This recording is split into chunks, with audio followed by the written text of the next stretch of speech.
Bienvenue à tous, bonjour, bienvenue à ce culte du 20 mars 2022. Et pour commencer ce culte, je vous invite à ouvrir vos recueils de cantiques pour chanter le cantique numéro 54. Cantique numéro 54, chantons sans cesse la bonté du Seigneur. Qu'une sainte allégresse remplisse notre cœur. Un salut éternel est descendu du ciel. Nous avons un sauveur, nous avons un sauveur. Cantique numéro 54.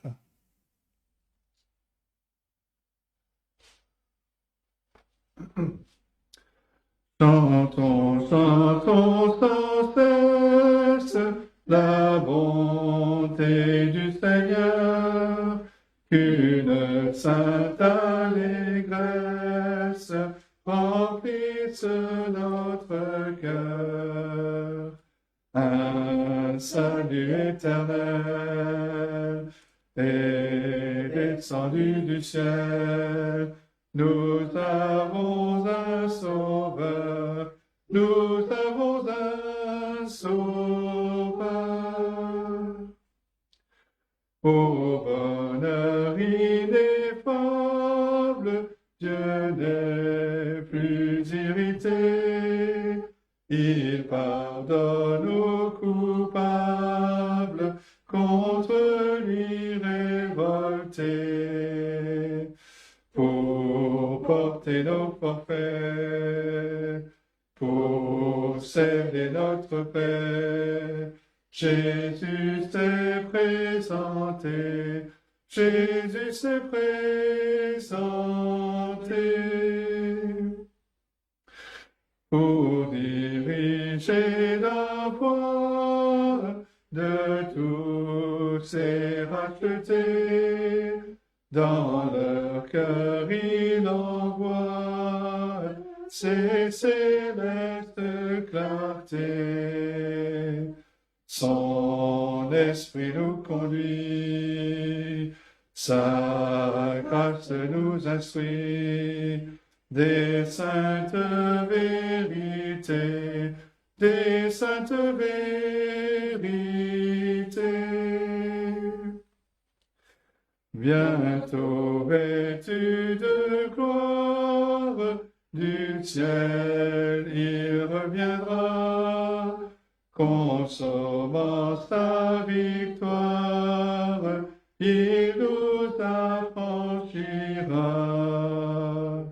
Et son heureux enfant, avec lui triomphant, tel qu'il est le verra, tel qu'il est le verra.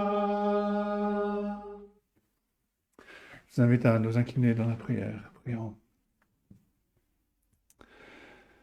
Notre Dieu, notre Père céleste, c'est un privilège que tu nous donnes de pouvoir nous présenter devant toi, de pouvoir venir librement devant toi pour chanter tes louanges, pour faire monter notre adoration et notre louange parce que tu en es digne. Tu es le seul vrai Dieu, le même d'éternité en éternité. Tu es le Dieu créateur qui a créé toutes choses par ta parole toute puissante. Tu es le Dieu souverain qui règne sur toutes choses, qui dirige toutes choses, qui accomplit son dessein qui est parfait. Tu es le Dieu saint, tellement saint que nos yeux ne peuvent te voir, mais les anges se voilent la face devant toi, ne cessent de chanter Saint, Saint, Saint est l'Éternel. Tu es le Dieu de justice, le Dieu de miséricorde et le Dieu de grâce. Et comme nous l'avons chanté, nous nous réjouissons parce que nous avons un Sauveur. Tu nous as donné ton propre Fils, qui a accepté de s'humilier, de venir dans ce monde pour vivre une vie parfaite, satisfaire toutes les exigences de ta loi, satisfaire ta justice. Il a donné sa vie en rançon, son sang a coulé sur la croix. Et c'est par son sang que nous sommes lavés, nous sommes purifiés de nos péchés. Et encore une fois, comme nous l'avons chanté, nous pouvons nous réjouir de savoir que tu n'es plus irrité contre nous. Parce que ta colère, tu l'as déversée sur ton Fils. Il a subi cette colère pour nous, à notre place. Et nous avons cette paix avec toi. Tu nous as fait cette grâce de nous avoir fait entrer dans ta famille, dans cette relation privilégiée, intime avec toi. Tellement intime que nous pouvons t'appeler Père. Et que nous avons cette liberté, nous, pauvres créatures, de pouvoir entrer dans ta présence glorieuse, avec assurance, sachant que tu nous acceptes en Jésus-Christ. Te bénissons, notre Dieu, pour cette grâce que tu nous as faite, pour ce privilège et pour toutes les bénédictions que tu nous accordes en Jésus-Christ. Pour ces occasions comme ce matin où nous pouvons nous retrouver pour chanter tes louanges, pour ouvrir ta parole. Et nous confessons, notre Dieu, que nous sommes bien faibles et que nous avons besoin de ton aide. Et nous te prions, notre Dieu, de nous aider encore ce matin à prêter attention aux cantiques, aux paroles que nous chantons, à prêter attention à ta parole que nous allons lire et dont nous allons entendre une explication tout à l'heure. Te prions que tu bénisses la proclamation de ta parole, que ce soit ici ou partout sur la surface de cette terre, dans des circonstances aussi différentes les unes que les autres. Et nous prions en particulier pour ton peuple qui doit se cacher, ton peuple qui craint pour la sécurité à cause de conflits qui existent dans différents endroits de ce monde. Et nous te prions, notre Dieu, que dans ta grande miséricorde, tu fasses cesser les armes, que ton peuple puisse jouir de cette liberté de se retrouver pour chanter ta louange, pour s'encourager mutuellement et pour faire connaître ce merveilleux évangile de ta grâce en Jésus-Christ. Te prions pour ceux que nous connaissons qui n'ont aucun intérêt pour toi. Te prions pour les membres de nos familles qui ont entendu l'Évangile, qui nous voient vivre. Te prions, notre Dieu, alors qu'ils sont encore prisonniers des mensonges du prince de ce monde, ou qu'ils ne réalisent pas que leurs efforts ne pourront pas gagner leur salut. Te prions, notre Dieu, de faire une œuvre de grâce, la même que tu as faite dans nos vies, d'ouvrir leur cœur afin qu'ils réalisent que sans Christ, il n'y a aucun espoir. Sans Christ dans leur vie, il n'y a aucun espoir pour eux. Te prions, notre Dieu, de faire cette œuvre dans leur vie et qu'ils puissent se réjouir avec nous de ce merveilleux salut que tu nous as accordé en Jésus-Christ et de ce glorieux Sauveur que tu nous as donné en ton Fils. Te prions pour chacun d'entre nous, te demandant que tu nous bénisses pendant ce temps ensemble, que tu nous te plaises à te révéler encore à nous, afin que, en réponse à ton œuvre de grâce, à ton œuvre de miséricorde, nos cœurs soient de plus en plus émerveillés et que notre louange soit de plus en plus grande, que notre amour pour toi soit de plus en plus grand, en réponse à ton amour pour nous. Viens donc bénir ces instants et reçois la louange de notre cœur. Nous te le prions dans le nom précieux de notre Seigneur et Sauveur Jésus-Christ. Amen. Notre première lecture ce matin est dans le livre des psaumes et nous allons lire le psaume 27. Psaume 27, un psaume de David. Et voici la parole de Dieu, de David. L'Éternel est ma lumière et mon salut. De qui aurais-je crainte? L'Éternel est le soutien de ma vie. De qui aurais-je peur? Quand les méchants s'avancent contre moi pour dévorer ma chair, ce sont mes persécuteurs et mes ennemis qui chancellent et tombent. Si une armée se campait contre moi, mon cœur n'aurait aucune crainte. Si une guerre s'élevait contre moi, je serais malgré cela plein de confiance. Je demande à l'Éternel une chose que je désire ardemment. Je voudrais habiter toute ma vie dans la maison de l'Éternel pour contempler la magnificence de l'Éternel et pour admirer son temple. Car il me protégera dans son tabernacle au jour du malheur. Il me cachera sous l'abri de sa tente. Il m'élèvera sur un rocher. Et déjà ma tête s'élève sur mes ennemis qui m'entourent. J'offrirai des sacrifices dans sa tente au son de la trompette. Je chanterai, je célébrerai l'Éternel. Éternel, écoute ma voix, je t'invoque. Aie pitié de moi et exauce-moi. Mon cœur dit de ta part, cherchez ma face. Je cherche ta face, ô Éternel. Ne me cache point ta face. Ne repousse pas avec colère ton serviteur. Tu es mon secours. Ne me laisse pas, ne m'abandonne pas, Dieu de mon salut. Car mon père et ma mère m'abandonnent, mais l'Éternel me recueillera. Éternel, enseigne-moi ta voie. Conduis-moi dans le sentier de la droiture à cause de mes ennemis. Ne me livre pas au bon plaisir de mes adversaires, car ils s'élèvent contre moi de faux témoins et des gens qui ne respirent que la violence. Oh, si je n'étais pas sûr de voir la bonté de l'Éternel sur la terre des vivants. Espère en l'Éternel. Fortifie-toi et que ton cœur s'affermisse. Espère en l'Éternel. Jusque-là, la parole de Dieu. C'est un psaume d'espérance joyeuse. Un psaume de David, un psaume que l'on peut lire de trois façons. On peut voir les paroles de David et de son expérience.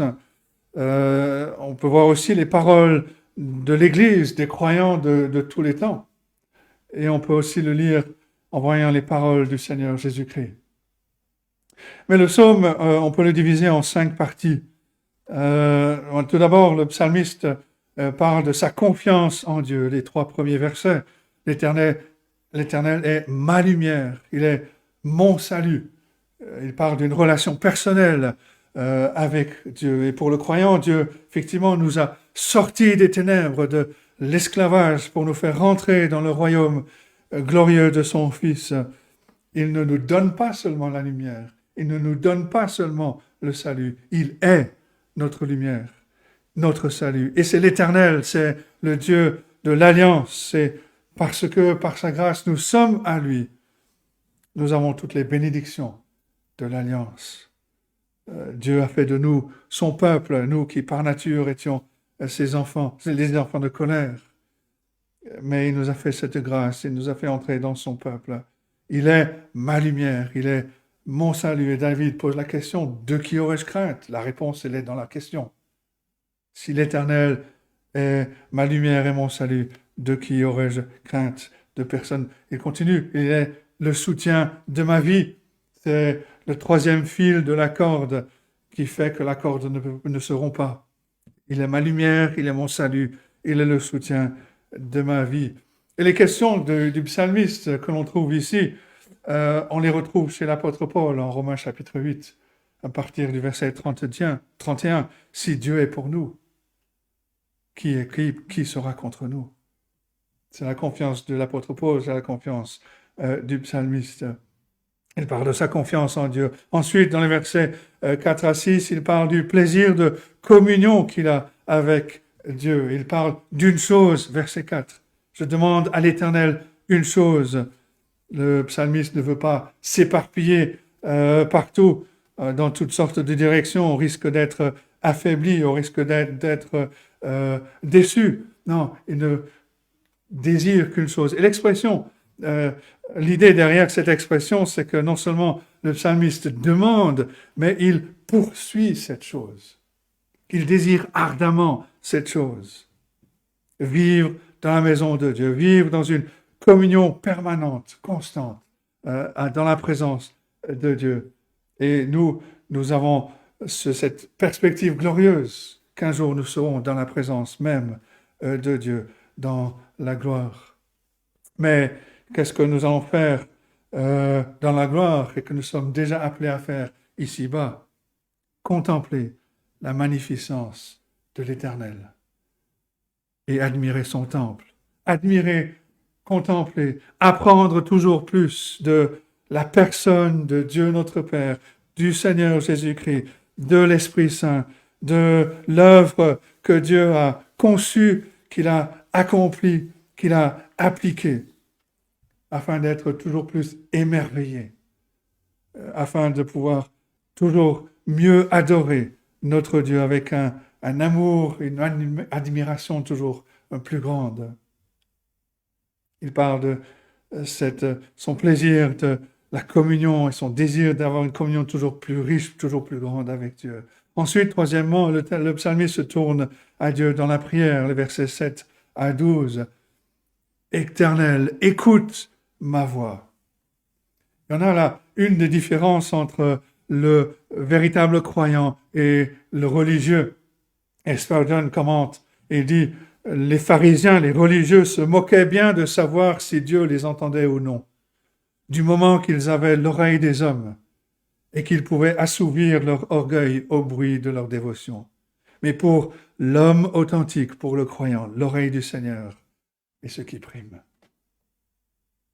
Ce n'est pas les rituels, non, c'est véritablement s'adresser à Dieu de manière personnelle. Ensuite, le psalmiste reconnaît la force de soutien de la foi que Dieu lui a donnée. Même David, qui a combattu, qui a affronté Goliath, le géant, pouvait connaître des moments de doute, mais par la foi que Dieu lui a donnée, et la foi que Dieu donne à ses enfants, cette foi qui se saisit du Seigneur Jésus-Christ, cette foi est un baume, est un réconfort dans ce monde de mourants, savoir que l'on a une demeure qui est préparée dans le monde des vivants est un réconfort, une grande bénédiction. Et David termine ensuite avec cette exhortation à ses lecteurs de suivre son exemple. Espère, verset 14, espère en l'Éternel. Attends-toi à lui, regarde à lui, et il affermira ton cœur. Et quand David répète cette expression, espère en l'Éternel, je le redis, espère en l'Éternel, c'est déjà, il se parle à lui-même, c'est son expérience personnelle, mais c'est aussi l'exhortation qu'il donne à ses lecteurs de suivre son exemple. Et c'est l'exemple que nous voulons suivre. Psaume 27. Je vous invite à tourner dans le recueil de cantiques pour chanter un deuxième cantique qui est le numéro 184.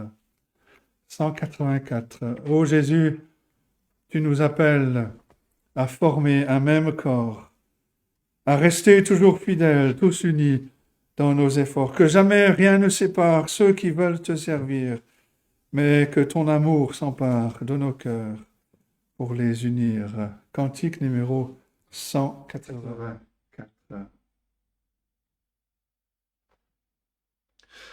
Ô Jésus, tu nous appelles à former un même corps, à rester toujours fidèles, tous unis dans nos efforts, que jamais rien ne sépare ceux qui veulent te servir, mais que ton amour s'empare de nos cœurs pour les unir. Ô Jésus, c'est ton sang même qui scelle notre unité. Apprends-nous comment on aime, donne-nous ta charité, que l'on trouve en ton Église le modèle sorte que rien ne la divise. Rends-nous frères pour jamais. Ô Jésus, prions le Père pour tout ce qu'il t'a donné. Tu rassembles sur la terre un seul peuple racheté. Allume en nous tendre maître un amour toujours nouveau. Alors tous pourront connaître que nous sommes ton troupeau. Je vous invite à ouvrir à nouveau la parole de Dieu dans, cette fois-ci, le Nouveau Testament, dans la lettre de Paul aux Éphésiens. Éphésiens chapitre 4. Nous allons lire la fin du chapitre, commençons au verset 17. Dans le début de ce chapitre, l'apôtre parle de cette unité du peuple de Dieu pour former un seul corps. Et ensuite, il continue, il dit, mais si certaines choses, effectivement, se passent de manière instantanée, comme la nouvelle naissance, il y a d'autres choses que le croyant doit apprendre. Et ce n'est pas la loi, ce n'est pas l'ancienne nature qui vont l'aider, mais comme Paul le dit, c'est apprendre Christ. Apprendre Christ. Vivre dans une relation personnelle avec le Seigneur Jésus-Christ. Et nous rappeler ce que Dieu a fait en Christ pour nous. Et donc, lisons la fin de ce chapitre 4 de la lettre aux Éphésiens, à partir du verset 17. Et voici la parole de Dieu. Voici donc ce que je dis et ce que je déclare dans le Seigneur. Vous ne devez plus marcher comme les païens, qui marchent selon la vanité de leurs pensées. Ils ont l'intelligence obscurcie. Ils sont étrangers à la vie de Dieu, à cause de l'ignorance qui est en eux, à cause de l'endurcissement de leur cœur. Ayant perdu tout sentiment, ils se sont livrés au dérèglement pour commettre toute espèce d'impureté jointe à la cupidité. Mais vous, ce n'est pas ainsi que vous avez appris Christ, si du moins vous l'avez entendu, et si conformément à la vérité qui est en Jésus, c'est en lui que vous avez été instruits à vous dépouiller par rapport à votre vie passée, du vieil homme qui se corrompt par les convoitises trompeuses, à être renouvelé dans l'esprit de votre intelligence, et à revêtir l'homme nouveau, créé selon Dieu dans une justice et une sainteté que produit la vérité. C'est pourquoi renoncez au mensonge, et que chacun de vous parle selon la vérité à son prochain, car nous sommes membres les uns des autres. Si vous vous mettez en colère, ne péchez point, que le soleil ne se couche pas sur votre colère, et ne donnez pas accès au diable. Que celui qui dérobait ne dérobe plus, mais plutôt qu'il travaille en faisant de ses mains ce qui est bien, pour avoir de quoi donner à celui qui est dans le besoin. Qu'il ne sorte de votre bouche aucune parole mauvaise, mais s'il y a lieu, quelques bonnes paroles qui servent à l'édification et communiquent une grâce à ceux qui l'entendent. N'attristez pas le Saint-Esprit de Dieu, par lequel vous avez été scellés pour le jour de la rédemption. Que toute amertume, toute animosité, toute colère, toute clameur, toute calomnie et toute espèce de méchanceté disparaissent du milieu de vous. Soyez bons les uns envers les autres, compatissants, vous pardonnant réciproquement, comme Dieu vous a pardonné en Christ. Et jusque-là, la parole de Dieu.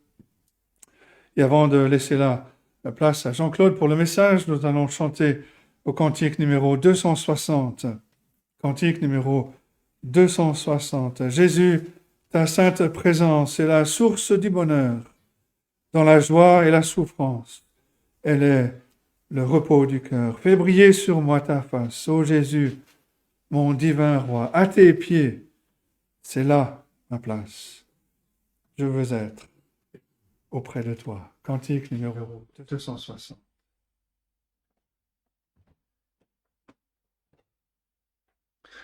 Jésus, ta sainte présence est la source du bonheur. Dans la joie et la souffrance, elle est le repos du cœur. Fais briller sur moi ta face, ô Jésus, mon divin roi. À tes pieds, c'est là ma place, je veux être auprès de toi. Sur celui qui te contemple, descend un rayon divin. Tu fais de son cœur ton temple, ton doigt pointe son chemin. Fais briller sur moi ta face, ô Jésus, mon divin roi. À tes pieds, c'est là ma place, je veux être auprès de toi. Il faut aussi ta présence pour ton service, ô Jésus, car elle est une puissance pour relever les perdus. Fais briller sur moi ta face, ô Jésus, mon divin roi. À tes pieds, c'est là ma place, je veux être auprès de toi. Quand dans l'étendue immense, ô Jésus, tu paraîtras, c'est encore par ta présence que tu nous attireras. Fais briller sur moi ta face, ô Jésus, mon divin roi.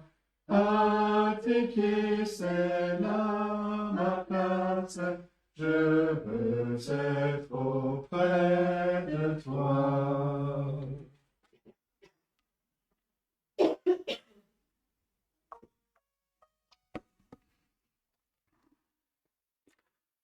Bien, nous allons ensemble dans la Genèse, chapitre 35, et nous allons lire la plupart de ce chapitre en commençant au verset 6.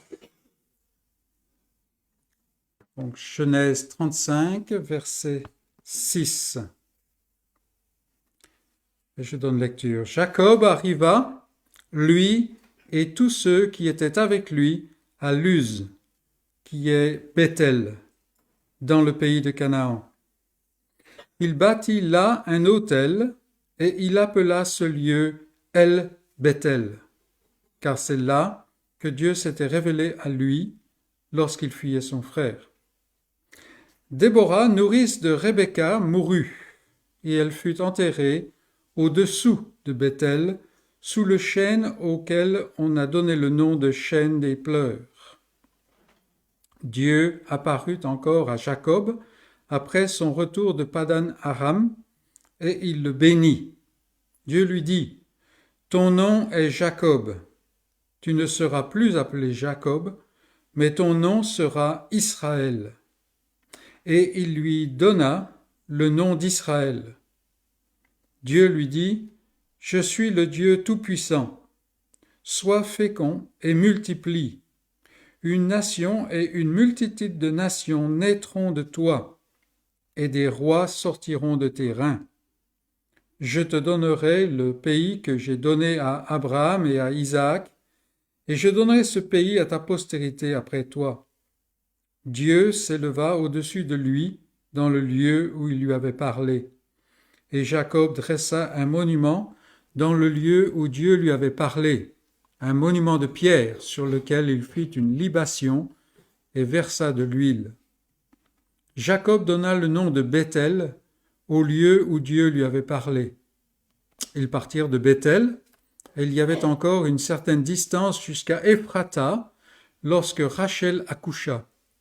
Elle eut un accouchement pénible, et pendant les douleurs de l'enfantement, la sage-femme lui dit « Ne crains point, car tu as encore un fils. » Et comme elle allait rendre l'âme, car elle était mourante, elle lui donna le nom de Ben-Oni. Mais le père l'appela Benjamin. Rachel mourut, et elle fut enterrée sur le chemin d'Ephrata, qui est Bethléem. Jacob éleva un monument sur son sépulcre. C'est le monument du sépulcre de Rachel qui existe encore aujourd'hui. Israël partit, et il dressa sa tente au-delà de Migdal-Éder.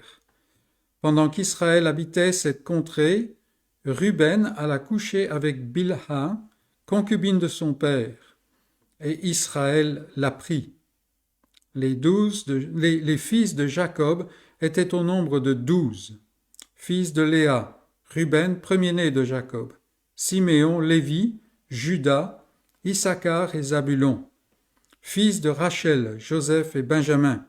Fils de Bilha, servante de Rachel, Dan et Naphtali. Fils de Zilpa, servante de Léa, Gad et Azer. Ce sont là les fils de Jacob qui lui naquirent à Padan Aram. Jacob arriva auprès d'Isaac son père à Mamré, à Kirchat Arba, qui est Hébron, où avaient séjourné Abraham et Isaac.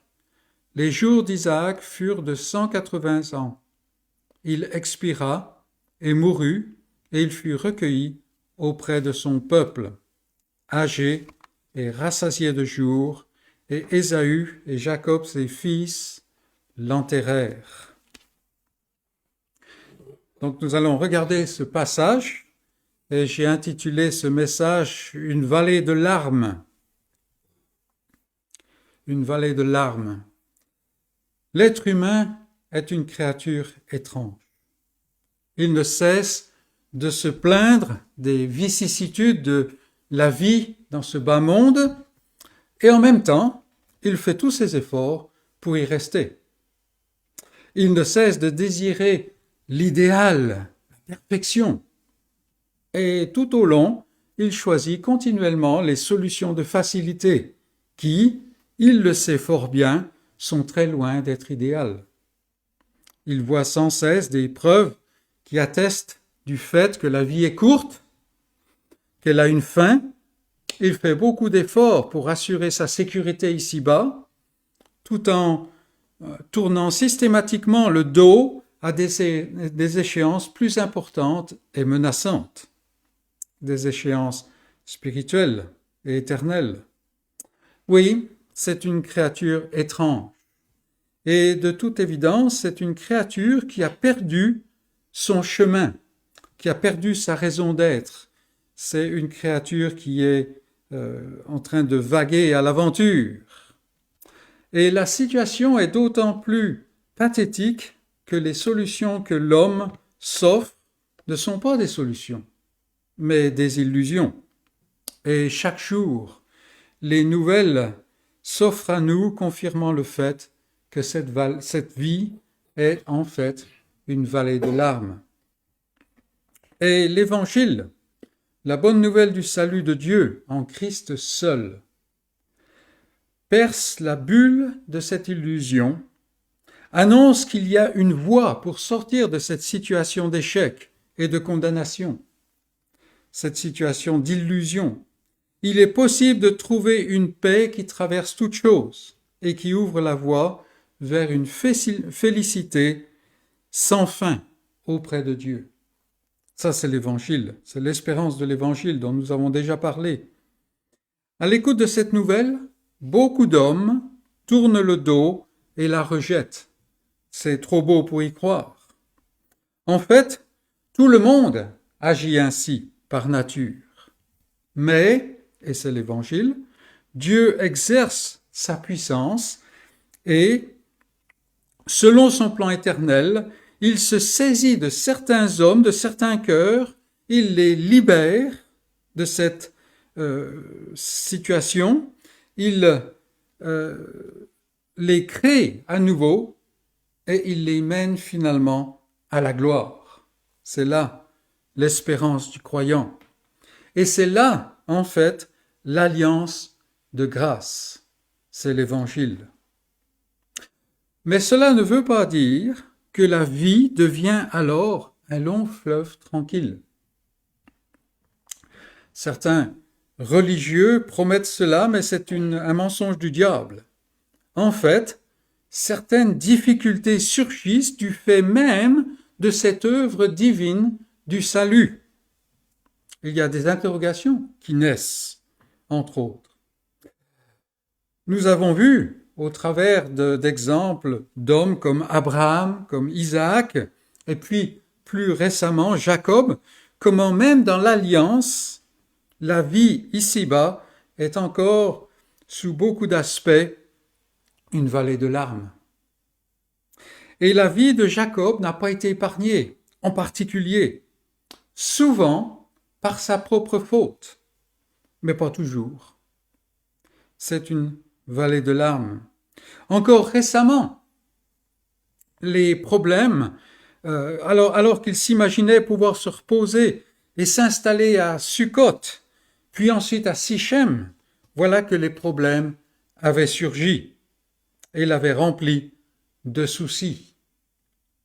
Une vallée de larmes. Il avait oublié ou mis en oubli Dieu. Jacob, Israël avait occupé tout son panorama, toute sa vue, sa perspective, et voilà qu'il était entré dans les problèmes. Alors, dans notre passage, nous avons plusieurs épisodes, on ne va pas pouvoir tout voir, mais examinons les divers personnages et les événements qui jonchent notre chapitre. Le premier, c'est Jacob. Jacob. Donc nous avons vu comment, après le sommet spirituel de Péniel et de Mahanaïm, Jacob est passé par un temps de rétrogradation. Et je veux souligner le fait que ce temps de rétrogradation a probablement duré une dizaine d'années. C'est pas simplement un petit problème de parcours. Il y a quelque chose de long là. Et nous avons vu les conséquences tragiques de ce déclin. Mais voilà Jacob qui est de nouveau à Béthel. Et il est à Béthel parce qu'il suit l'ordre et la restauration de Dieu. Dieu l'a restauré dans sa santé spirituelle, si on peut dire, dans sa communion avec lui-même. Il lui a dit « Lève-toi et va à Béthel ». Il a fallu se débarrasser des idoles qui étaient amassées au cours des ans, mais voilà, il est à Béthel, en obéissance. Et on a souligné que l'obéissance est importante pour la vie de la foi. À Béthel, Jacob adore l'Éternel avec une vigueur renouvelée. Ça aussi, c'est l'Évangile. Il y a une restauration. Et ça n'est pas une restauration, un second choix. Non, sa vigueur est restaurée, renouvelée. Il reprend sa santé spirituelle devant l'autel dressé à El Béthel, le Dieu de la maison de Dieu. Et c'est tout le focus là, toute l'attention se concentre sur Dieu lui-même. Et effectivement, Dieu lui apparaît de nouveau pour lui parler. En fait, c'est la dernière apparition de ce genre à un homme dans la parole de Dieu. Tout l'épisode de la fuite de Jacob, de son exil en Syrie auprès de Laban, est maintenant clos. C'est fini. Un nouveau chapitre commence et on le verra la prochaine fois davantage. L'Éternel lui renouvelle l'annonce que son nom a changé. Ça n'est plus dans la nuit à Péniel maintenant, c'est officiel. Son nom a changé. Jacob n'est plus au-devant désormais, mais c'est Israël. Et déjà dans notre lecture, vous avez remarqué comme ça a changé. au cours de la lecture. C'est lui qui est vraiment maintenant le détenteur de la promesse de l'alliance. C'est pour cela que Dieu lui répète personnellement cette promesse de l'alliance dans des termes presque identiques à ceux qu'il a donnés à Abraham, son grand-père, et puis à Isaac, son père. Et le patriarche, Jacob, répond dans l'adoration. C'est ce que nous voyons au verset 14 et 15, regardez. Et Jacob dressa un monument dans le lieu où Dieu lui avait parlé, un monument de pierre. Et ça n'est pas la même chose que quand il était à Bethel au début. Il avait dressé un monument, une pierre à cette époque-là. Mais là, regardez, sur lequel il fit une libation et versa de l'huile. Et Jacob donna le nom de Bethel au lieu où Dieu lui avait parlé. Ça, c'est l'adoration. L'adoration. Donc Jacob est revenu en communion avec Dieu, où Dieu s'est rapproché de nouveau de Jacob. Mais il n'en demeure pas moins que sa vie est largement une vallée de larmes. Ou, comme il le dira lui-même plus tard à Pharaon, au chapitre 47, verset 9, « Les jours des années de ma vie errante ont été peu nombreux et mauvais. » Bon, il avait quand même 130 ans. Mais peu nombreux et mauvais. Et nous pouvons compatir. Au point où nous sommes parvenus, ici dans notre passage, Jacob a encore de nombreuses années à vivre, probablement encore 70 ans. Mais de nombreux malheurs vont encore le toucher, à la fois dans notre chapitre, nous allons le voir, et puis par la suite dans les événements qui auront rapport plus particulièrement avec Joseph. En fait, on peut dire, les années où Jacob a pu se reposer un peu, c'est pratiquement les 17 dernières années de sa vie. Et on sait que à ce moment-là, la santé n'est pas nécessairement présente. Mais c'est à peu près le seul moment quand il est en Égypte. Mais c'est le reste de sa vie est quand même marqué par les douleurs, les larmes. Le relais de Jacob dans la lignée de la promesse est déjà passé par son zénith. Et hormis ses paroles sur son lit de mort à la toute fin de Genèse, il ne semble maintenant ne plus être que l'ombre de lui-même, une ombre qui est bousculée par les événements de la vie. Et on va le voir à mesure qu'on développe l'histoire de Joseph. Mais déjà dans le chapitre suivant, on parle de postérité, c'est-à-dire qu'on passe au chapitre suivant. On passe à un autre segment de l'histoire. Il est bousculé par les événements de la vie. Jacob connaît bien la vallée de larmes. Mais, au contraire des hommes du monde dont nous parlions dans notre introduction, Jacob avait les yeux fixés sur une espérance sûre. La vie dans ce monde ne lui apportait que des jours mauvais, et cela assombrit souvent le reste de sa vie.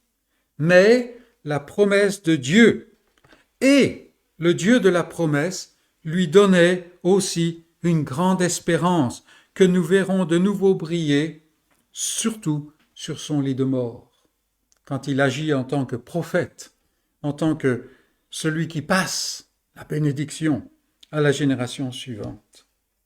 Quelle est l'espérance, nous pouvons nous demander, et c'est une question légitime, quelle est l'espérance qui remplit mon cœur?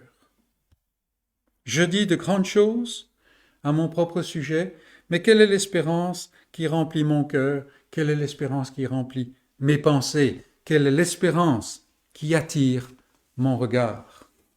Regardons à Jacob et voyons que même dans la vallée de larmes, il y a une espérance. En deuxième point, nous voulons voir un deuxième personnage que nous rencontrons dans ce passage, Déborah. Déborah. Alors on pourrait vous excuser de demander, mais qui est Déborah? Qui est Déborah? Il n'est fait mention d'elle qu'au chapitre 24 vers la fin du chapitre 24 de la Genèse, et à cet endroit-là, le texte ne mentionne même pas son nom. C'est probablement la raison pour laquelle Moïse ici s'empresse de préciser, c'est la nourrice de Rebecca. Là encore, ce bref passage suscite plus de questions que de réponses. Par exemple, que faisait Déborah dans le voisinage de Bethel? Elle n'a pas pu accompagner Jacob parce qu'elle était déjà en Canaan quand Jacob s'est enfui à Padan Aram. Elle n'a pas revenu avec. Qu'est-ce qu'elle faisait dans le voisinage de Bethel? Quel est le but de la mention de son décès ici? Et il nous faut reconnaître qu'on ne sait pas. On n'en a aucune idée. Ce qui est peut-être le plus frappant ici est le fait qu'il ait fait mention de la nourrice, du décès de la nourrice de Rebecca, mais il n'y a aucune mention de Rebecca elle-même, ni de sa vie, ni de sa mort, bien qu'elle soit la mère de Jacob. Et il est certain qu'elle n'était déjà plus de ce monde. Et on peut imaginer ce qui traverse l'esprit de Jacob, ce qui étreint son cœur à travers cette nouvelle, à travers ce deuil et à travers ces funérailles. Il est certain que c'est un homme mûr maintenant, Jacob. Il est âgé même, par nos normes, tout au moins. Il n'est plus dans les jupes de sa mère, comme on dirait, si tant est qu'il l'a jamais été, d'ailleurs. Mais Déborah, c'est le dernier lien avec cette mère, avec qui il avait, rappelez-vous, des liens privilégiés. Ça passait bien le courant entre eux. Et c'est le dernier lien avec le passé, plus ou moins. Et quel passé? Le souvenir d'un lien fort, mais aussi la pensée d'où ce lien a conduit avec les passions humaines qui ont pu en découler. Le fait que Rebecca, poussée par certaines dynamiques, a imaginé certaines choses et finalement a poussé à tromper le père, quelque chose qui a gâché la vie de Jacob jusqu'au moment présent. Mais c'est le passé maintenant, mais quand même, vous voyez, ça revient là, le fait qu'il a dû faire face à la haine de son frère,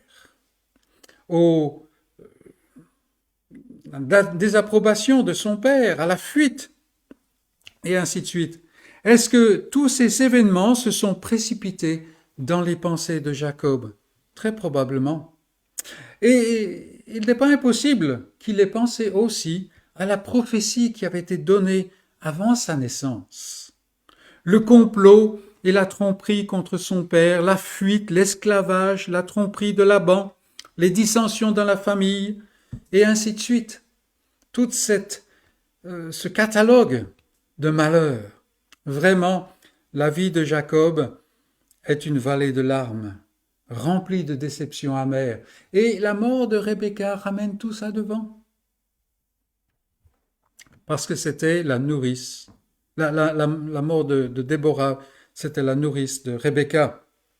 Et il est probablement certain que cette mort a rempli le cœur de Jacob de tristesse, à la pensée de ce qu'il a été par nature et de ce qu'il était en lui-même, comme sa vie récente encore l'a démontré. Et certainement vous connaissez ça. Vous passez par un moment qui, finalement, on s'en tire bien, n'est-ce pas? On arrive à maîtriser pas mal de choses et puis voilà, un petit déclic se passe dans la vie, on s'arrête, on commence à réfléchir et on s'aperçoit que finalement, on n'a rien compris. Tout ce qu'on peut produire, c'est la déception, c'est le briser l'idéal qu'on a dans le cœur et ainsi de suite. Et c'est exactement ce que Jacob ici, à travers ces funérailles de Déborah, a dû ressentir. Et la question se pose, est-ce que j'ai déjà été là? Voilà un temps de réflexion. Je porte sur moi-même, sur mon passé, un regard éclairé maintenant, parce que je peux voir la réalité. Quand j'étais dans le cours des événements, j'étais pris par la chose. Mais maintenant, avec les années qui ont passé, je peux voir, et je ne vois qu'une trace d'échec, d'espoir déçu, de médiocrité. Ça me fatigue beaucoup quand j'entends des témoignages de gens qui ont été des pécheurs notoires dans leurs yeux, vous savez. Et puis le Seigneur les a sauvés d'une manière absolument fantastique. Ils ont fait des choses que on n'ose même pas penser. Alors moi, ça me décourage beaucoup parce que si je fais mon témoignage, c'est vraiment de la médiocrité. Je n'ai même pas été un bon pécheur, si vous voyez ce que je veux dire. Non, vous comprenez, hein? Ouais, il y a rien vraiment. Jacob, ici, le trompeur, si souvent trompé. Mais c'est ça.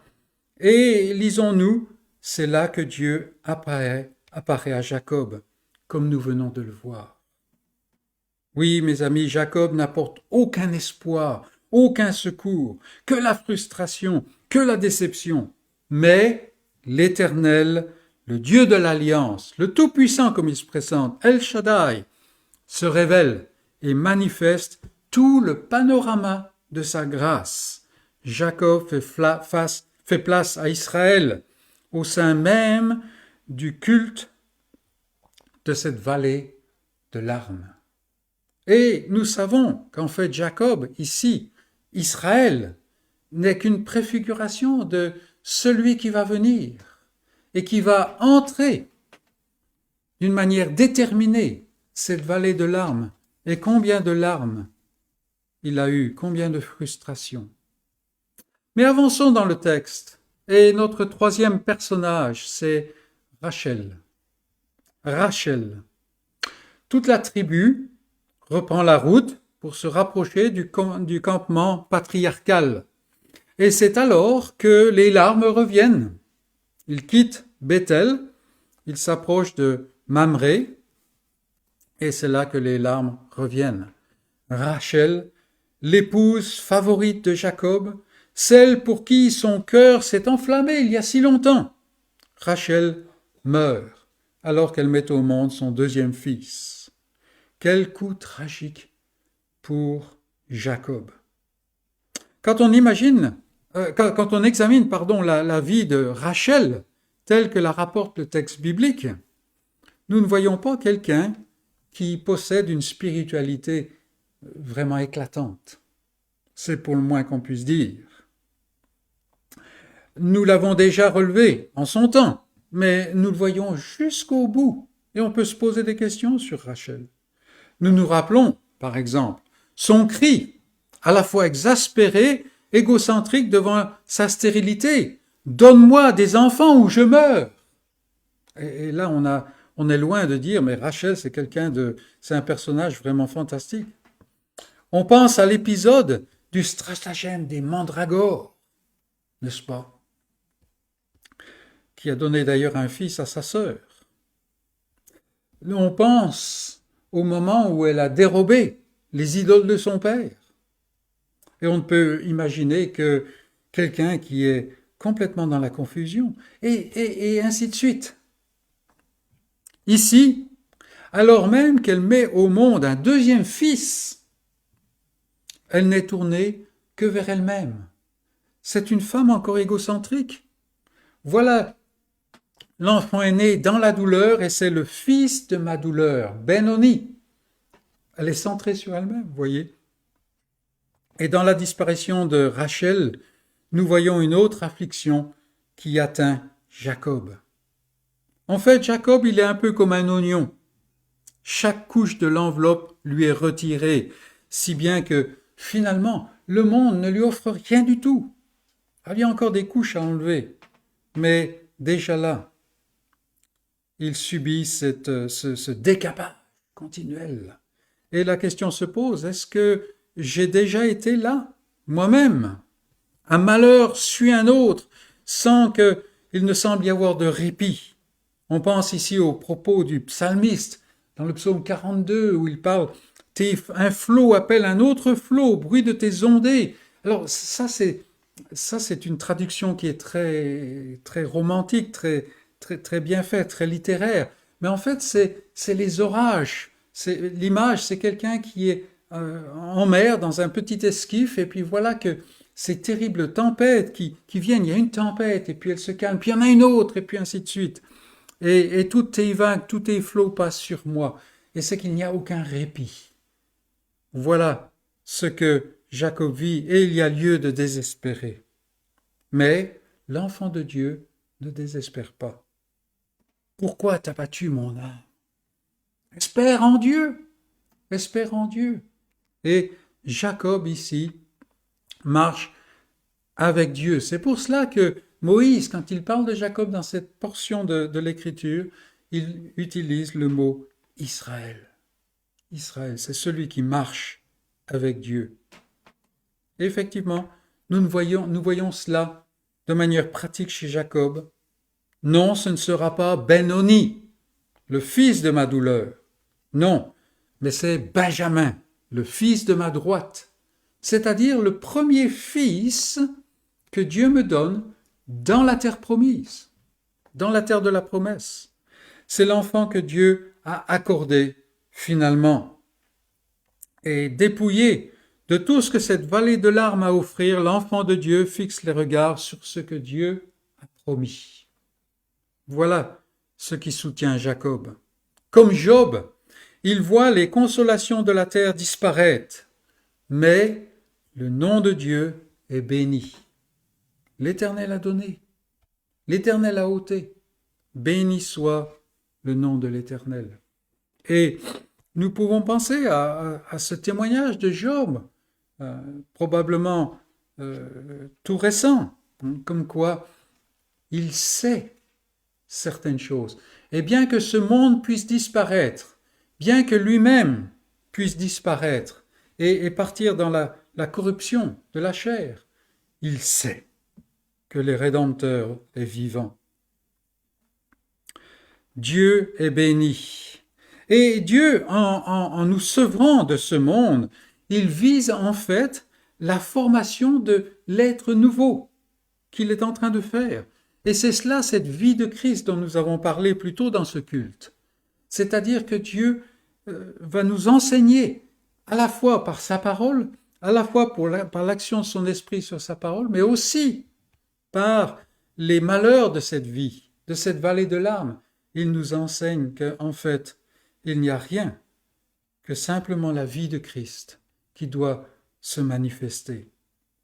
Et la question se pose, comment est-ce que je réagis moi-même au sein de cette vallée de larmes? Rappelons-nous une fois encore ce passage dans Hébreux 12, la discipline, la difficulté de la vie, les larmes de cette vallée. Là, ça n'est pas plaisant, dit l'auteur. Mais ça nous montre en fait qu'on est fils. Qu'on est fils. Et cela porte des fruits, les fruits paisibles de la justice, à ceux qui sont exercés par ces choses. Et nous avons déjà commenté sur cela. Donc Rachel, encore une couche qui est ôtée à Jacob, un lien avec le passé, parce que rappelons-nous que Rachel et Jacob, c'était une histoire d'amour, mais elle n'était pas tellement basée sur les choses spirituelles, comme ce fut le cas avec son père et avec Rebecca. Loin de là. Alors nous arrivons à un autre personnage dans notre passage, et c'est Ruben. Ruben. Et là nous pouvons dire les coups continuent. Jacob continue d'avancer vers Mamré où se trouve son père Isaac. Et nous lisons que Ruben est allé coucher avec Bilha, la concubine de son père. En fait, la servante qui avait été donnée à Rachel, qui a donné à son mari pour porter des enfants à sa place.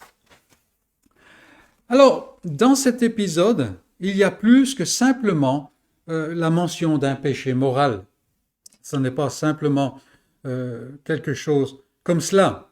Ruben est alors un grand garçon. En fait, c'est un homme mûr. Et ce qu'il fait du coupé au plus profond le cœur de Jacob. Parce qu'en fait, ce que Ruben fait est quelque chose de terrible. En fait, ça n'a, bien entendu, ça a un côté moral, et c'est horrible en soi-même, mais c'est beaucoup plus profond que cela. Et Ruben est en fait l'aîné de Jacob, le premier-né. Et donc, vous savez ce que ça veut dire dans la lignée de l'Alliance. En temps normal, c'est lui qui va hériter du droit d'aînesse et de la bénédiction pour la passer à la génération suivante. Et c'est précisément ce qu'il revendique par son action. En grande partie, mais même plus que ça. En fait, il met son père sur la touche et il se présente comme celui qui doit le remplacer comme patriarche. Alors que Dieu vient de, officiellement, si on peut dire, donner cette place à Jacob, place qui lui a été promise depuis si longtemps. En fait, Ruben revendique le droit d'aînesse, il revendique la bénédiction. Et ça a dû toucher le cœur de Jacob terriblement. Pourquoi? Parce que c'est exactement ce qu'il a fait lui-même. Il y a si longtemps, tromper son père et se saisir par la ruse de ce qui lui était promis. Et voilà que c'est un homme, ce Ruben, c'est un homme foncièrement profane, qui est d'ailleurs écarté de la promesse. Et nous verrons ça, le jour viendra, où nous regarderons dans les derniers chapitres, au moment des bénédictions, Ruben est écarté. Et c'est fini pour lui. C'est fini. Non, cet épisode a dû vraiment blesser Jacob, en lui montrant que la chair, finalement, ne produit que la chair. Et quand Jacob voit Ruben, qui fait ce qu'il fait, il ne peut pas lui jeter la pierre, n'est-ce pas? Au contraire, ça lui ramène encore cette pensée, voilà ce que la chair produit. Ce que Ruben a fait n'est que ce que j'ai fait, moi. Lui aussi a cherché à usurper cette promesse qui lui avait été faite. Mais il est terrible d'être l'objet d'une telle action. Je ne sais pas si vous avez connu ça, très certainement, mais être mis sur la touche, c'est pas plaisant à la chair, n'est-ce pas? On sent des idées de meurtre qui montent là. C'est irrépressible, non? Enfin, si vous n'avez pas été là, je vous envie, parce que moi j'ai été là, je suis passé là. Non, c'est quelque chose qui est très douloureux, très très douloureux, d'être écarté.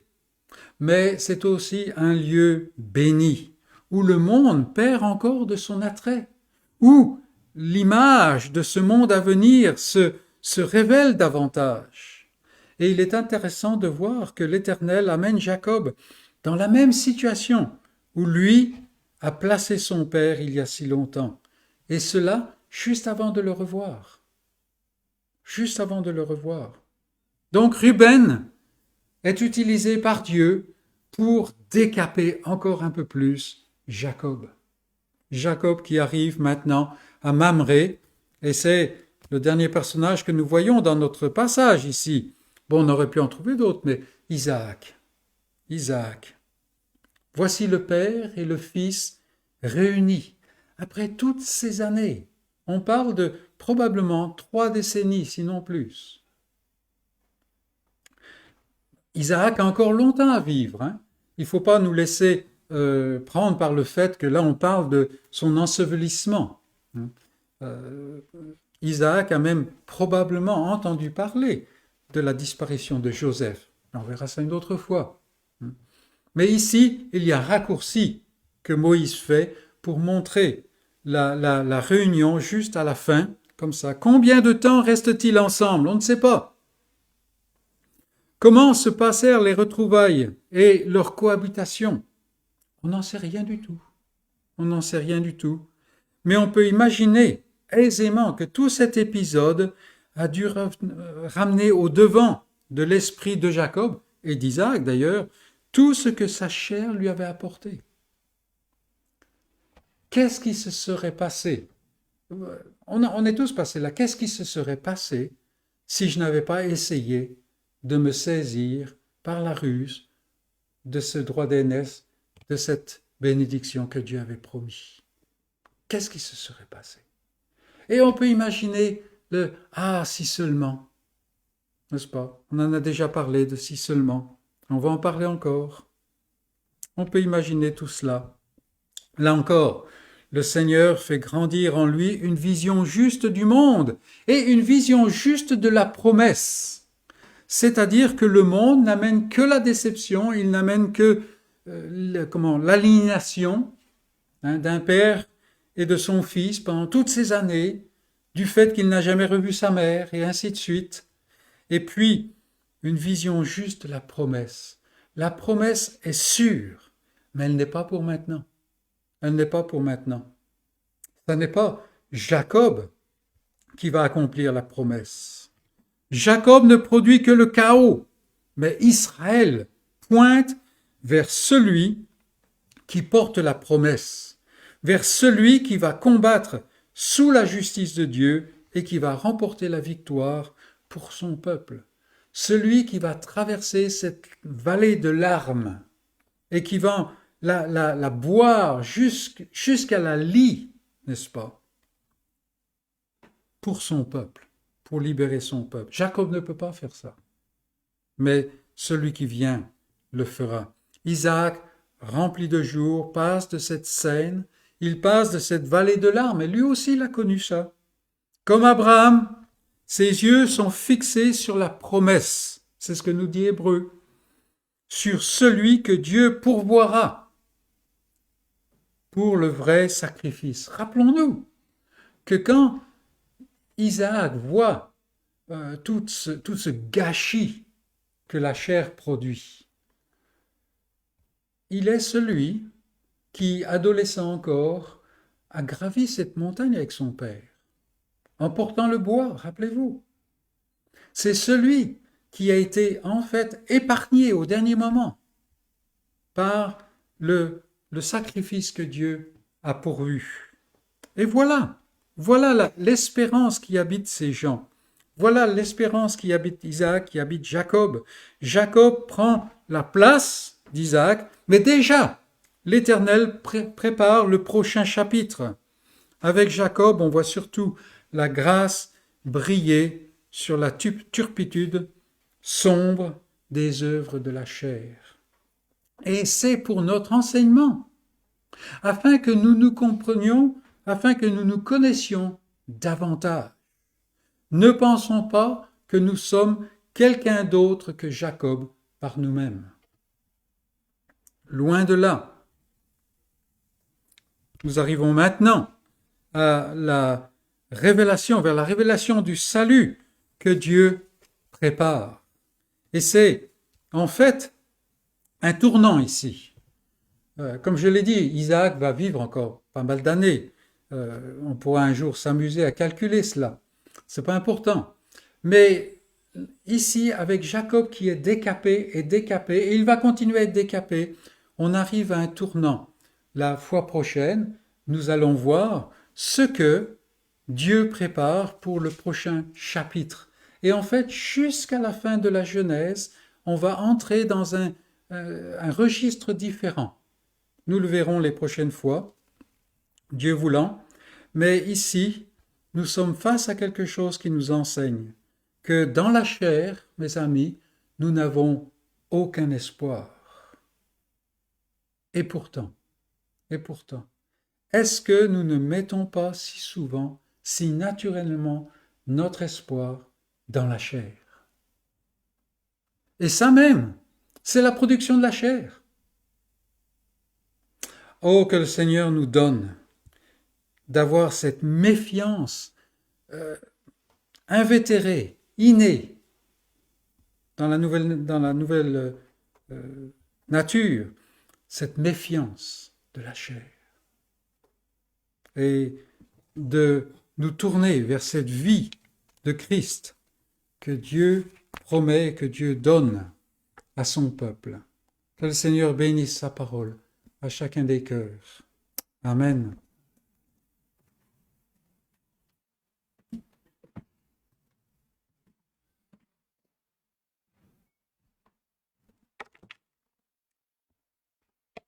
Je vous invite à ouvrir vos recueils de cantiques pour chanter le cantique numéro 315. Cantique numéro 315. Quel repos céleste, Jésus, d'être à toi. À toi pour la mort et la vie. Dans les jours mauvais, de chanter avec foi, tout est bien. La paix est infinie. Cantique numéro 315.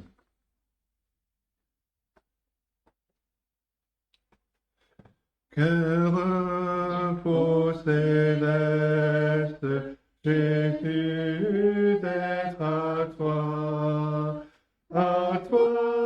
pour la mort et la vie, dans les jours mauvais, de chanter avec foi, tout est bien, ma paix est infinie. Quel repos, quel repos, quel repos, quel céleste repos. Quel repos céleste, mon fardeau n'est plus, libre par le sang du calvaire. Tous mes ennemis, Jésus les a vaincus, gloire et louange à Dieu notre Père. Quel repos, quel repos, quel repos, quel céleste repos. Quel repos céleste, tu conduis mes pas, tu me combles de tes richesses, dans ton grand amour, chaque jour tu sauras déployer envers moi tes tendresses. Quel repos, quel repos,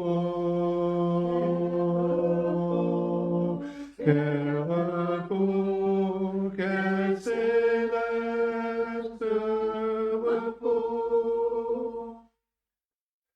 Quel repos céleste, quand enfin, Seigneur, auprès de toi j'aurai ma place.